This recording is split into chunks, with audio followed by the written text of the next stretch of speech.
Le Fils de l'homme est venu donner sa vie en rançon pour la multitude. Frères et sœurs, paix et joie.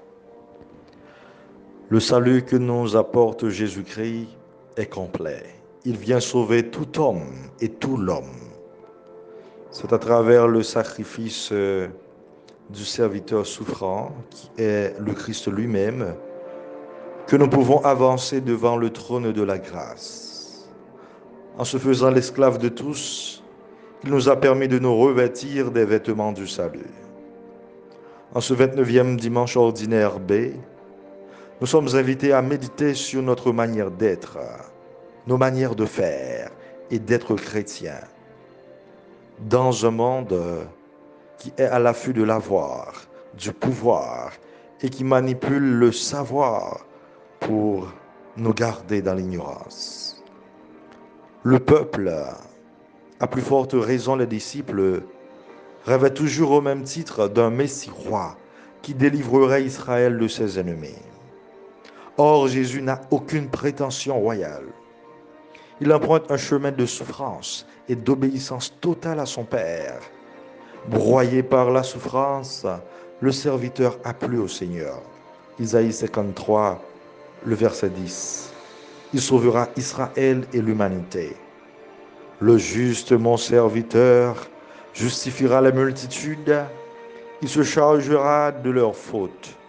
Isaïe 53, le verset 11. Le serviteur souffrant est incarné par le Fils de l'homme qui est venu donner sa vie en rançon pour la multitude.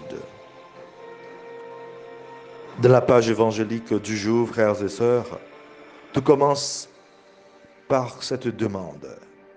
Donne-nous de siéger l'un à ta droite et l'autre à ta gauche, dans ta gloire. Cette demande de Jacques et de Jean, les fils de Zébédée, nous fait réfléchir sur notre société. Les traitements de faveur sont devenus monnaie courante.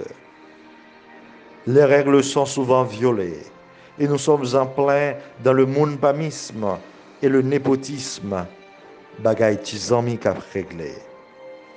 Il en est ainsi dans plusieurs sphères et c'est devenu comme une gangrène. Nous croyons tous avoir des redevances envers notre petit groupe, ce qui met souvent en veilleuse les intérêts de la communauté, les intérêts de tout un pays. Le serviteur du 4e cantique de la première lecture n'est pas seulement l'homme qui préfère être fidèle à Dieu, quitte à affronter la souffrance, mais plutôt celui dont la souffrance devient un instrument de salut pour tous. D'où l'affirmation de Jésus. Quant à siéger à ma droite ou à ma gauche, ce n'est pas à moi de l'accorder. Il y a ceux pour qui cela est préparé. C'est donc sur la croix que Jésus est glorifié. Demander d'être à sa gauche et à sa droite, c'est demander la place des deux larrons. Alors cela a éveillé l'indignation des autres disciples. N'est-ce pas un peu la même chose quand vous faites la queue et vous voyez quelqu'un défiler jusque devant, ignorant la file d'attente? La réaction de Jésus est significative. Il nous met en garde contre les modèles de leadership actuels, les chefs d'aujourd'hui. Vous le savez, ceux que l'on regarde comme chefs des nations les commandent en maître. Les grands leur font sentir leur pouvoir. Parmi vous, il ne doit pas en être ainsi. Jésus décrit ainsi la plus grande forme d'autorité, le service. Nous ne sommes pas en position d'autorité pour nous-mêmes. Nous sommes au service des autres.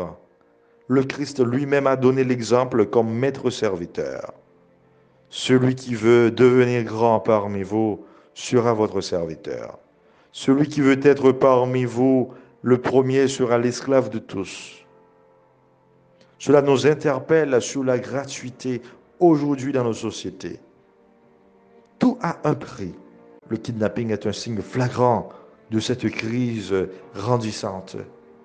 Sur des personnes humaines, on a mis un prix. C'est le fameux 50-50, donnant-donnant, qui revient. On ne fait plus rien pour rien. On attend presque toujours une contrepartie, quelque chose en retour. Ce n'est pas le Christ lui-même qui nous l'enseigne. 15 missionnaires kidnappés hier, 16 octobre. Ce réflexe est la conséquence de notre relation avec l'avoir. Nous avons tendance à juger les autres selon leur poche au lieu de leur juger selon leur cœur. Nous n'avons même pas jugé. Même le savoir devient un luxe. Très peu ont cette chance dans cette société haïtienne d'accéder à une formation de base de qualité. D'où les crises socio-économiques, politiques et j'en passe. D'où la pollution sonore sur les réseaux. Et nous tendons même à promouvoir l'ignorance sur les réseaux sociaux et un peu partout. Prenons le cas de certains journalistes sur les réseaux, des soi-disant influenceurs qui répètent n'importe quoi, entravant la morale et corrompent l'information. Nous devons penser à cette dimension globale du salut apporté en Jésus-Christ. C'est une remise en question de notre manière d'être et de faire dans le monde.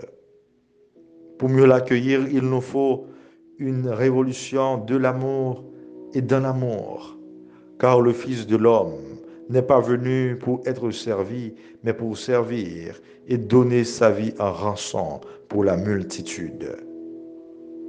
Prions le Seigneur pour que nous sachions nous ouvrir au salut qu'il nous apporte et que notre vie soit guidée par la recherche de la foi, de l'espérance et de la charité qui sauront nous permettre d'accueillir ce dernier, son salut.